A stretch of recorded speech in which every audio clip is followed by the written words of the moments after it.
Dito, kung ang electric fan ninyo ay ugong lang, tapos hindi umiikot, baka parehas ang trouble nito.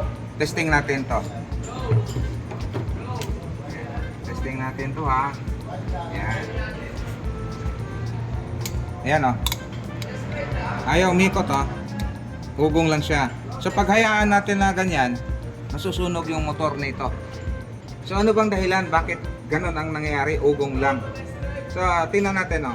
Itong may mga ano dyan, parang bakal na kinain. Kung alugin natin yan, tingnan mo, ang laki na ng clearance oh.